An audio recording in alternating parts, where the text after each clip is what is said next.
Hello there and welcome to 10 tips and tricks for good builds in Path of Achra. In this video I'm going to summarize all the things that you need to know to make a powerful build that can conquer the first cycle pretty easily.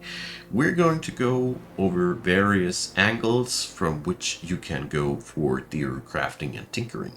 So let's begin with races, classes, and religions. So these are really important points, and I personally always start my builds from here. I like to start out with a class. You could start out with the religion that you want to finish the game with. It works either way.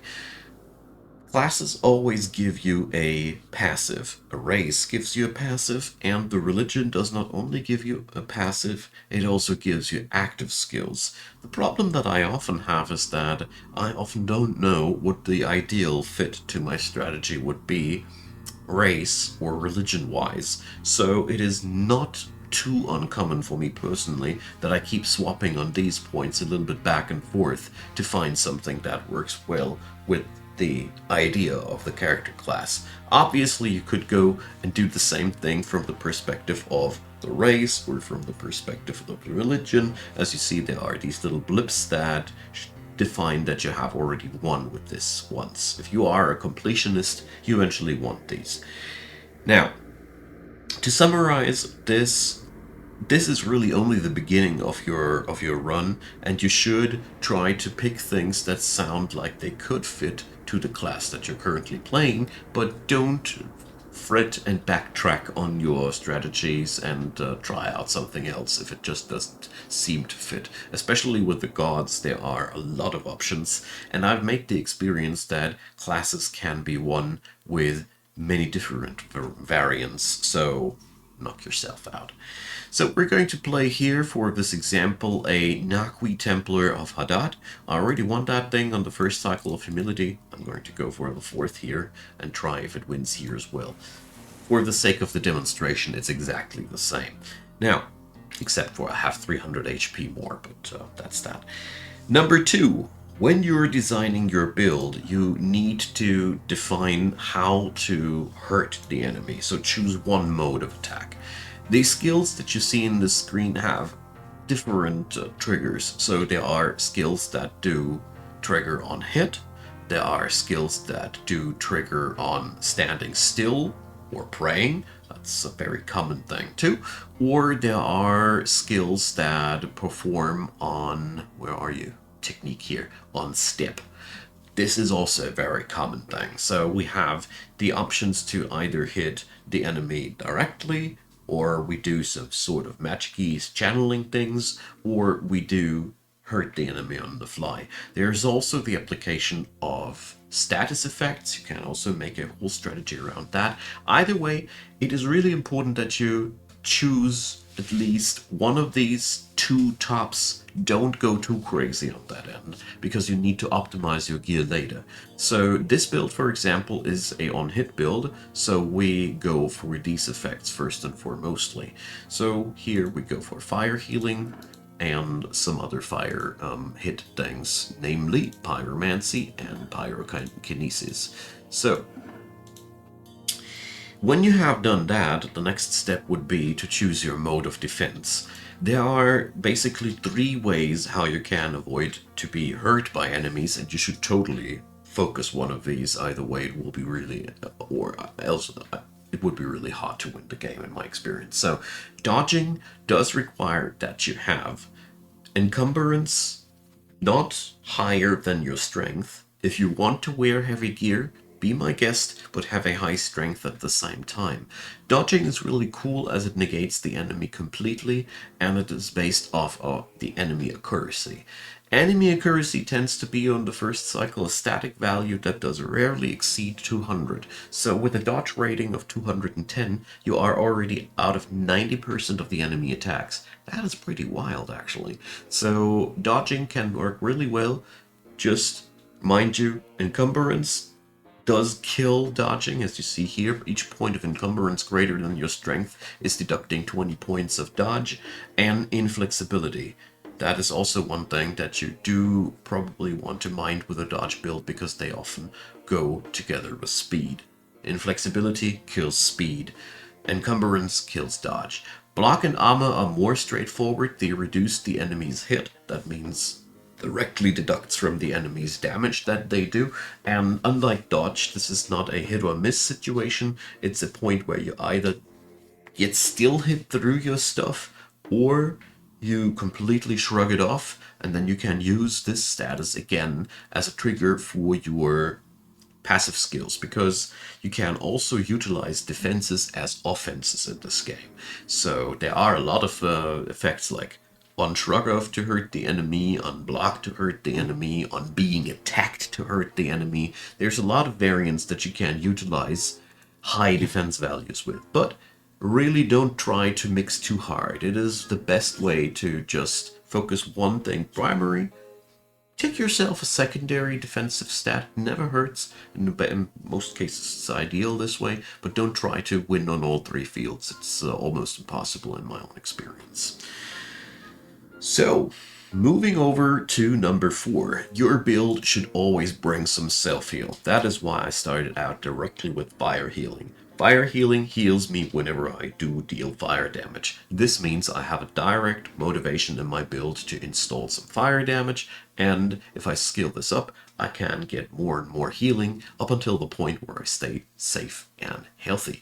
You can achieve the same thing also with gear. Some classes start out even with some really, really good gear, like the Templar.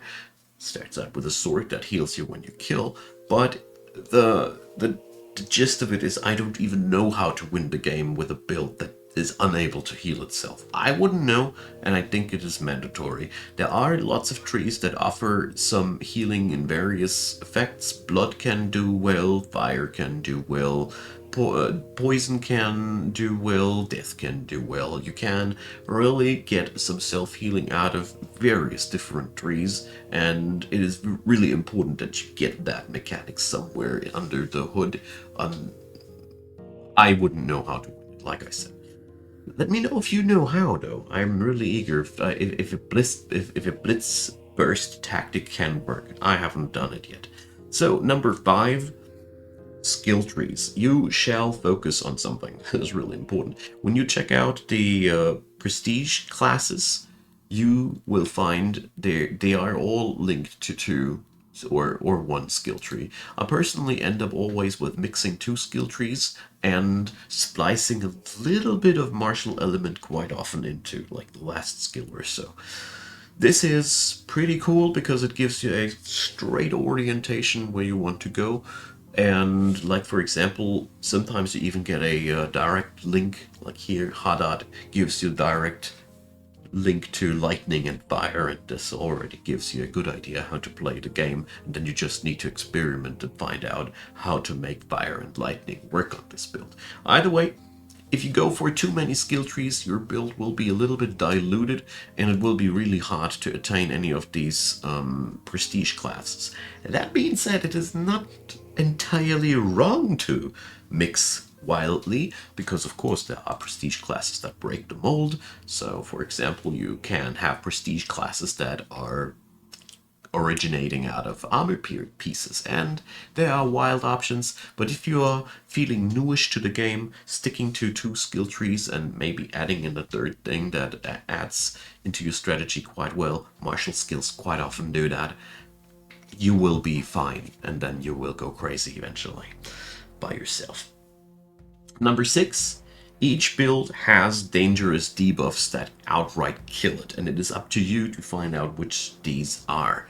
Generally, there are debuffs that kill armor, that's for example corrosion. There are debuffs that kill dodge, freezing, and I don't know if there's a block killer out of my mind, but either way, each build has a distinct counter straight in the face. There are enemies that murder each build. There are levels, if you enter them, you will just get killed because your build will get 100% killed by that. So there are 2 things that you can do against that. For one, check out the enemy up front. You can get their entire skill book, and you can see what kind of damage they do, what their weaknesses are and everything. Or you just go in for the bloody experience. That's my personal way. And either way, that's one thing. Or the other thing is some gods offer protection from statuses, namely in form of prayer stat. For example, here you can remove all Scorch, although Scorch is not really a difficult thing to most builds. Either way, gods can help. Sometimes there are also skills that make you immune against a certain status effect. And last but not least, gear. There is, I mean, this is quite random, you not always come over it, but some gear pieces let you cleanse stacks of negative effects entirely with certain conditions, but it is a get out of jail card either way. And to add more into the cake, there are also prestige classes that let you cleanse status effects. So this dude here, for example, just needs to stand still for a turn and every ill effect is cleansed on him. Problem is, if he stands too long still, he's blowing himself up and dies. But that's a different story. So, in a nutshell, you want to check items that remove your conditions that kill you, you want to avoid enemies that inflict conditions that kill you, and you need to make the experience what conditions will kill you. That's the fun part. Moving over to number 7, item sacrifices. So you might already know or not know it, whatever item you find can be sacrificed into your gear. I personally have made the experience the moment that I found something on my gear slots that is fulfilling my power fantasy, I immediately start funneling all the items in there. So if you find a helmet that totally synergizes with your strategy, for example, if I'd be finding something that synergizes with lightning and fire at the same time, that's a jackpot item. Dump it all on the item. In general, it is a matter of experience, but if you find an item and you think like, whoa, that's something that works darn well with my build, that's usually the point where it's worth just sacrificing all further items that you find into the specific item. The problem is, if you sacrifice too early into something that you don't want to use, it's a one-way road. The enhanced item can still be used to enhance a new item, but you will lose a mere 75% of the stats. Nothing much.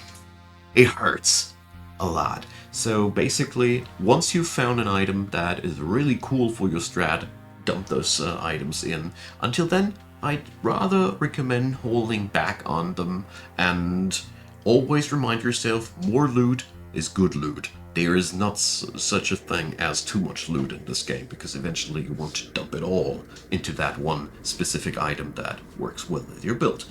So, number 8, I want to talk about prestige classes a little bit more in detail. Prestige classes are really hard to plan ahead with, so for beginners, I'd be even recommending to completely forget about the prestige class in the first place and just play whatever is feeling nice to you. Eventually you'll notice that you can pick a prestige class and then you look at it and then you can decide whether you like what you see and spec into it, or just forget it for another run when you revisit that thing on a higher difficulty, because in the first cycle you really are not too reliant on the prestige class at all.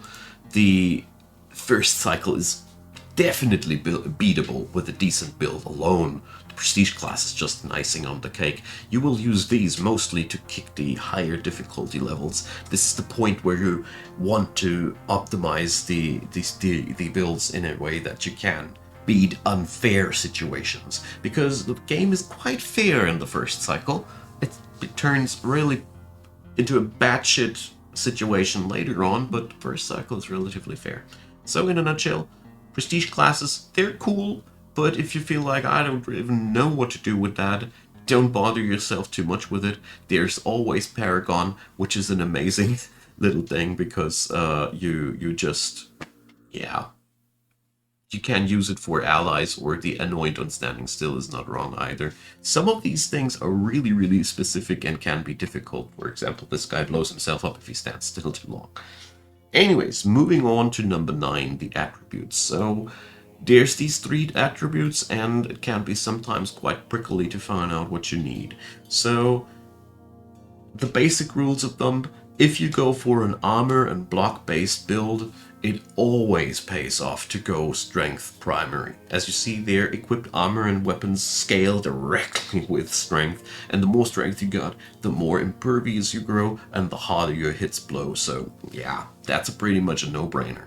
Dexterity is an excellent stat for all primary speed focused and dodge or block focused builds. So if I go for a dodge build, I usually weave block into, as you see there. Block synergizes with dexterity, so it's mostly strength for melee armor block builds, dexterity for dodge block builds. That's the nudge, and that's the gist of it.